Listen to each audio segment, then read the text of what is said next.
एक बार भगवान गौतम बुद्ध अपने शिष्यों के साथ किसी पर्वतीय स्थल पर ठहरे थे। शाम के समय वह अपने एक शिष्य के साथ भ्रमण के लिए निकले। दोनों प्रकृति के मोहक दृश्य का आनंद ले रहे थे। विशाल और मजबूत चट्टान को देख शिष्य के भीतर उत्सुकता जगी। उसने पूछा, इन चट्टानों में तो किसी का शासन नहीं होगा, क्योंकि ये अटल, अविचल और कठोर हैं। शिष्य की बात सुनकर बुद्ध बोले कि नहीं, इन शक्तिशाली चट्टानों पर भी किसी का शासन है। लोहे के प्रहार से इन चट्टानों के भी टुकड़े टुकड़े हो जाते हैं। इस पर शिष्य बोला, तब तो लोहा सर्वशक्तिशाली हुआ।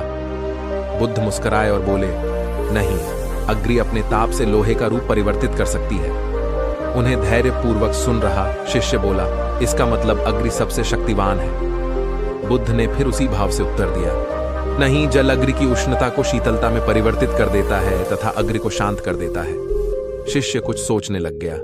बुद्ध समझ गए थे कि उसकी जिज्ञासा अब भी पूरी तरह शांत नहीं हुई है। शिष्य ने फिर सवाल किया, आखिर जल पर किसका शासन है? भगवान बुद्ध ने उत्तर दिया, वायु का। वायु का वेग जल की दिशा को बदल देता है। शिष्य कुछ कहता। इससे पहले ही बुद्ध ने कहा कि अब तुम कहोगे पवन सबसे शक्तिशाली हुआ।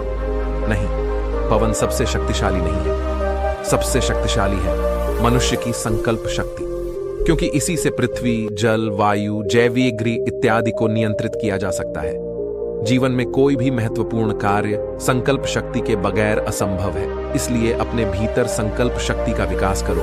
NV जेजनीबीवांग। दोस्तों, हम उम्मीद करते हैं कि आपने इस कहानी से कुछ नया सीखा होगा और इसी तरह के वीडियो देखने के लिए हमारे चैनल को लाइक और सब्सक्राइब करें। धन्यवाद।